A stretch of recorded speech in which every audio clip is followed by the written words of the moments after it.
Hey! So usually I keep away from online discussions simply for the reason of not being worth it. No matter what opinion you have, it's basically impossible to change someone's mind by calling them names over the internet. But if there's one thing that I have to agree on, and I'm actually certain of, is how games used to be way harder before. If that's a good thing or a bad thing is a completely different subject. But besides the Souls games of today, I don't think there's really anything that compares to games like Ghosts and Goblins, Contra, or Battletoads. Not that one. And hell, there's this one game that is widely known for having the hardest tutorial level of all time.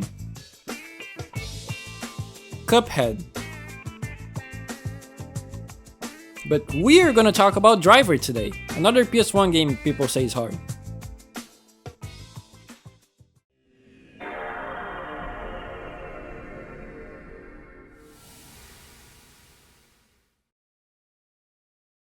As much as I played Driver as a kid, I never finished any of the games. And honestly, I can barely tell the difference between the first two just by using my memories. I know I played 2 a lot, and I remember the first level of the original like it was yesterday, but I couldn't really tell you how different they were from each other, so that's why I decided to go back to these. Now, the game tells you the story of John Tanner, who's a detective going undercover to infiltrate organized crime by being, you guessed it, a getaway driver. Well, not only as a getaway driver, but as a driver in general, hence the name of the game. The game starts by proving that you can drive in a garage, and this is what everyone knows about this game. And here's where I play the ha card, and tell you that it's really not that hard.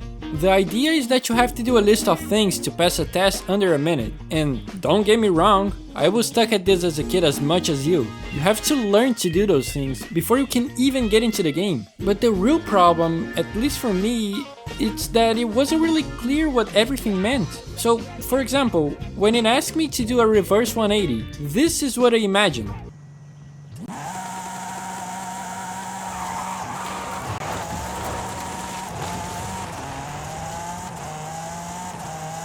When really what I had to do was way slower and simpler, like this.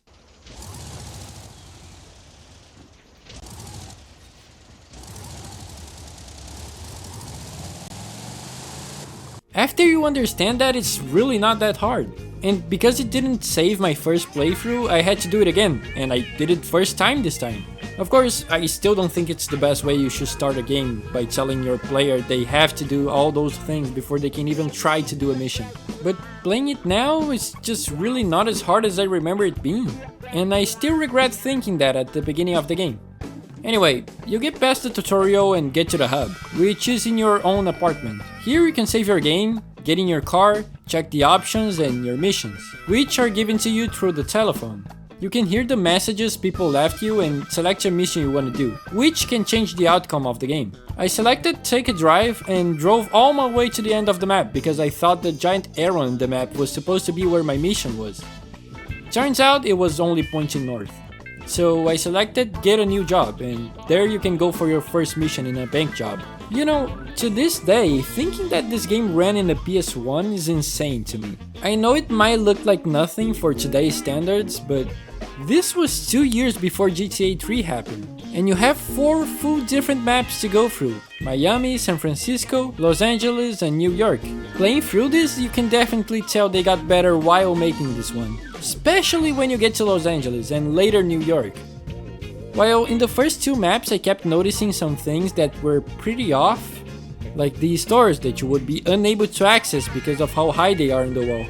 When you get to Los Angeles, it's like, damn, why didn't they start with this map? And later on you get to New York and it's like, oh damn. You get some levels during the night and it can even rain, making the streets look wet and more reflective. But let me tell you, this is probably the worst idea they had. I mean, sure, it looks great, and I know there's a PC port, so it might be better there. But holy crap, the PS1 could not handle this. The speed of the game drops tremendously, and it makes it really hard and a chore to play this at times. It is impressive, the reflections are all displayed pretty well, and again, it looks good, but it makes the game almost unplayable, which is weird. Reason being, the later levels seem to run way better, and sometimes, even when it's raining, you can play at full speed with no problems, until it drops, but you get what I'm saying. One thing I really love in this game, and I know it's not for everyone, is its gameplay. Playing this game makes you feel like you're in one of those 60s car movies. And while I didn't watch many of these, you can tell just by looking at it. The way you turn and you can see the hubcap falling from the wheel, how heavy the cars feel, and the physics just perfectly mimic the movies to me. This, however, will be a love or hate situation. If you were around when GTA 4 came out, you probably remember people arguing over the car handling being too realistic. It's honestly nothing compared to this. And I get it. GTA is a different game and people don't expect the car handling to be like that, but keep that in mind if you want to play this game. It is brutal and it expects you to learn to control your car, and when you finally get a grasp of it, they give you a different car, so good luck. I'll take a minute here to talk about something that's usually not a point I make in my videos. The difficulty. This is easily, by far, the game that took me the longest time to beat so far, and it's a pretty short game. As always, I don't claim to be a video game expert. My videos are usually just me talking about my experiences playing different games I like or never played. But this game, it does not play around. Like I said, first thing you need to do is master handling your car, and then you get to the missions. And while it's not that bad at first, your mission starts being further and further away, and the time shorter and shorter. Spoiler alert for this part, there's this mission that you have to go from one point of the map to another, and after you get there, the game saves, and if you fail the mission, you'll restart on that point. The problem is, this is my damage bar. Notice how it's almost full. That means if I hit anything in my way, my car crashes and I go back to the checkpoint with the same health. I swear, I spent a whole day on this mission just because of that. I was ripping hair from my head because of how pissed I was. And as soon as I finished the mission, it was all gone. The pain went away and I felt a sense of relief. It suddenly became cold, my arms started to tremble and I had a stroke. Okay, I might have exaggerated on that one, but the game is honestly brutal. The cops are insane in this game. If there's a cop coming your way while you're trying to run away, there's a 99% chance that it will hit you no matter what you do. And spoiler alert again, by the end of the game, in the last mission, you have to outrun criminals and the police at the same time. And this is the most ridiculous thing I had to do in this game. The cops easily outrun you and they keep bumping onto you all the time, damaging your car. And if you make a single mistake, this happens.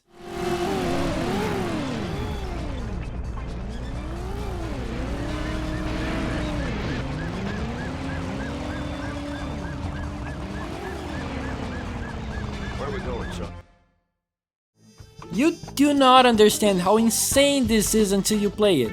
And yet, I loved going through it. I swear, I'm not a masochist. It must be what Dark Souls players feel when playing those games. The music in this game is composed by Alistair Brimble, who, I shit you not, made the soundtrack for the Need for Speed games on the GBA. It is really good though, and it definitely fits the vibe the game's trying to pass. I heard the PC version has a completely different soundtrack with copyrighted songs, but I really don't get why they would do that. It says the critics were harsh about the PC version having a different soundtrack, and I surely understand why. While it doesn't sound bad, the PS1 version is miles better and done by their own composer.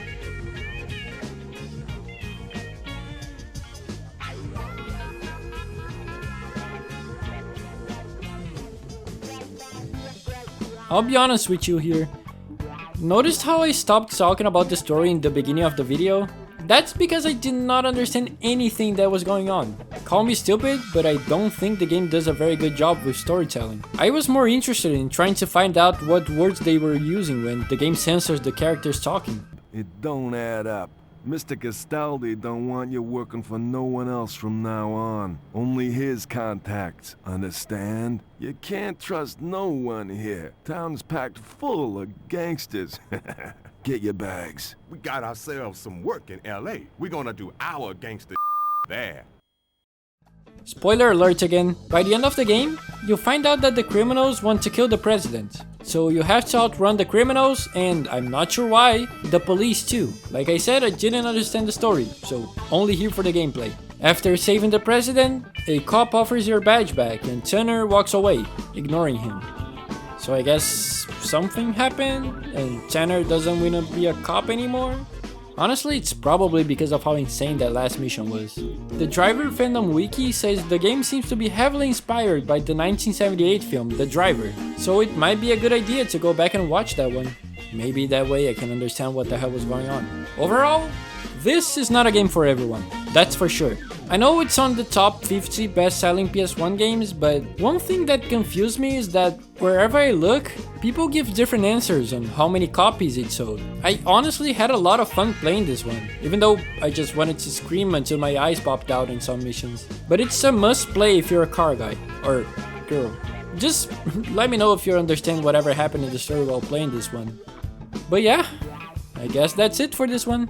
I wish I could play the second game too, but this game took me so long to beat I could have finished 3 other games instead. If you enjoyed the video, make sure to leave a like, it really helps me a lot. Oh, and a huge thank you for the channel members. Becoming a member is really the best way you can support the channel right now, so really, thank you so much to every single one of you. And yeah, I'll see you in the next one. Take care!